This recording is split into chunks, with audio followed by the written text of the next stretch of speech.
All right, welcome in everyone. This is MTG Game State. Smoke Packs here. Hopefully this time the music's not blaring in your face. We got the top 3 of the week, plus the honorable mention. Pretty good stuff, some commander cards, some cards I own. Pretty excited about that. So we're gonna transition over and let's get into the market watch, shall we? Let's get back into some of the music.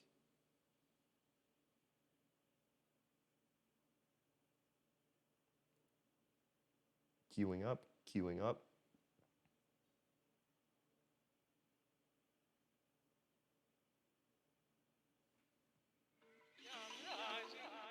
All right, so for my market watch on MTG stocks, I did some digging in the interest list.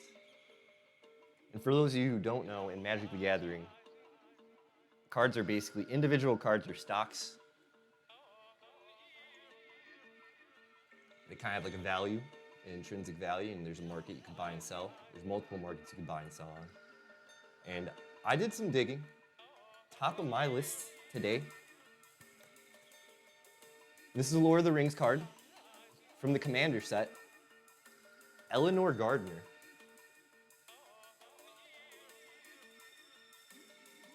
And it only comes in extended art, which is pretty big. And you can only pull it from the Commander set, I believe. So, what is this card? Legendary creature. It's a halfling scout for 4. 4's pretty big investment, I know, but in green, it should not be a problem.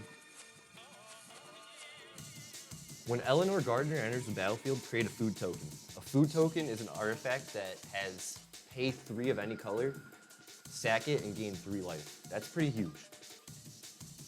At the beginning of your end step, if you sack the food token this turn, you may search your library for a basic land card, put that card on the battlefield tapped, and shuffle.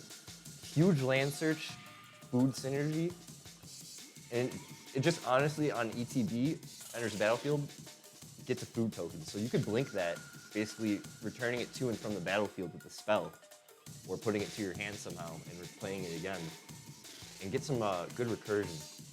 Now I picked this because it's pretty weird. Average market listing is averaging off at $5, but the market's buying high at $7. So the market's hedging their bets that this is going to be a good card in Commander. And I could already see why. It's hitting food. It's not necessarily tied to Lord of the Rings, so it doesn't have to be themed around halflings. But it's good in your Sam Frodo black, white, green decks that rely on food. So that's pretty good stuff. Coming in at number 2, we got Draina, Last Blood Chief, from the Return to the Return to the Return of Zendikar. And the reason I chose this card, turn the music down a bit so it's not blaring your face. The reason I chose this card is because I own multiple copies in foil and non-foil. And I thought it was really interesting seeing it come up in the interest list when I was doing my research. So again, we're seeing a weird case where the market's pricing it low, average listings coming up at $3, but market's buying at 5.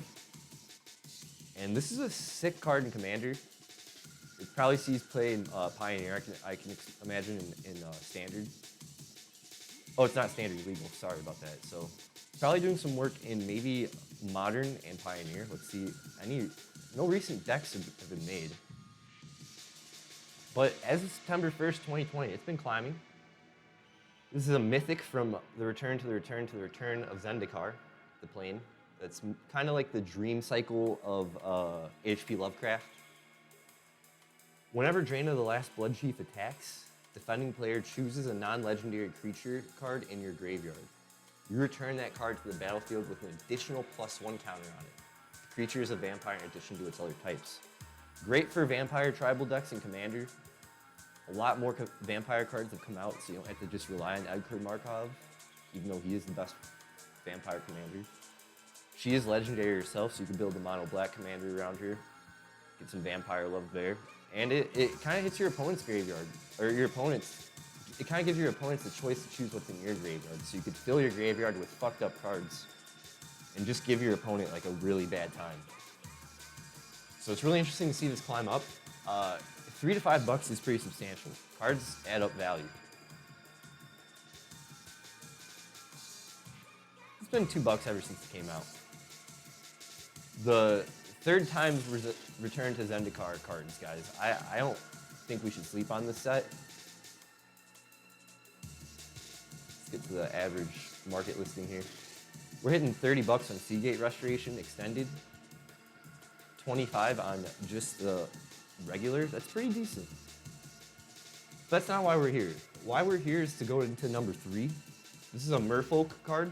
Merfolk are just like, I don't know, like mermaid humanoid creatures in Magic. And this is Wanderwine Prophets.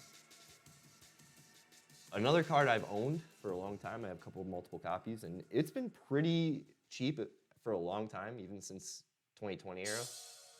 Around when I picked it up, I don't even think it was $4 or $5 even, but it's still good. And pretty high investment cost, 4 of any color and 2 blue. That's pretty high, but it's a rare. 4/4, Champion of Merfolk. Champion is an old school ability that says when this enters the battlefield, sack it unless you exile another merfolk you control. When this leaves the battlefield, that creature returns to the battlefield. So you kind of trade a creature to get it back later. But while this is out, whenever Wanderwine Prophet deals combat damage to a player, you may sack a merfolk. If you do, take an extra turn after this. So you could probably hit like a cheap merfolk token you generated somehow, get an extra turn. Really big in Commander, where this is probably going to see a lot of play. I don't know about Modern. But merfolk as a tribe in Commander has been coming up really big in the blue, white, green, and I think just blue, white in general, color pie. What up, Psycor? Dog, we're just doing the Market Watch video. We're here exclusively on Twitch now. We moved the YouTube show. You haven't played since Legion and Mirrodin. Surprisingly, those sets have actually been seeing a lot of story recursion in Magic. So like if you wanted to get back in, we've been playing on a lot of Mirrodin. So like the Phyrexians have made a huge comeback. Time Spiral also, they reprinted Time Spiral, surprisingly, which is pretty funny. But welcome in, bro. I'm just doing some mixing. Hopefully the audio's not too bad, guys. But I was just getting some Wanderwine Prophets on the Market Watch video here. And why I was saying this is good for Commander is you're gonna get an extra turn off this. Extra turn, and earlier, like I was saying, with cards that give you choices, cards that give you extra turns, always a must-have for the binder, even if you don't play Merfolk cards or you don't play in blue. Magic's about not just buying cards, it's also about trading with your homies and stuff. And, you know, I just think you gotta get into this. So I'm sounding the alarm because the market has caught on for a long time. We're seeing Wanderwine Prophets hit $34 listed in the market. People are buying at 31. Oil's hitting pretty much 60. And this is from only one set, Lorwyn. And Lorwyn has been pretty much known in the scene as a set that was really hardly printed, came out in an era of hard time economy collapse of 2008 to 2009. So the excuse there of why these cards are expensive is they kind of weren't marketed or distributed a lot. A lot of the sets aren't opened. So it's just soaking in value right now. And Fairy Tribal has also been getting really huge because of some of the other fantasy sets that have come out.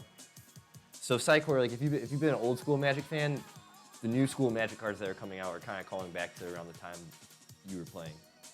And a format that would be really fun if you don't want to get into 60 card format and invest money is Commander, which is what I play, and what a lot of these cards I recommend would be good at putting in decks. It's 99 card format. You use a legendary creature and put all of the colors of that legendary creature in your deck and just battle your friends and hate yourself. Appreciate you guys for being here. So we're gonna get into the honorable mention here. And why I thought this was interesting in my market research is, and this is probably gonna be a card that's really not gonna be necessarily for Commander, but probably more so Standard, where it's gonna be in for like at least a year. Skrell's Hive, 2-drop white enchantment, always a great to have enchantments at a low entry cost. At the beginning of your upkeep, you lose 1 and create a 1/1 colorless Phyrexian Might artifact creature token with Toxic 1. And this creature can't block. You guys got your glasses on? And it has the ability Corrupted. As long as an opponent has 3 or more poison counters, creatures you control with Toxic have lifelink. That's huge because Toxic and Poison are basically one and the same ability. It's just the wording's different now and how they transition the effect of Poison onto an opponent and how much. But this is still good for your Toxic dudes because it gives them lifelink and you're already generating bodies off this card. So that's my little shout out here. We're getting a market listing pretty cheap because it's in standard. $2 as the market being listed at, and $3 is what we're buying in at.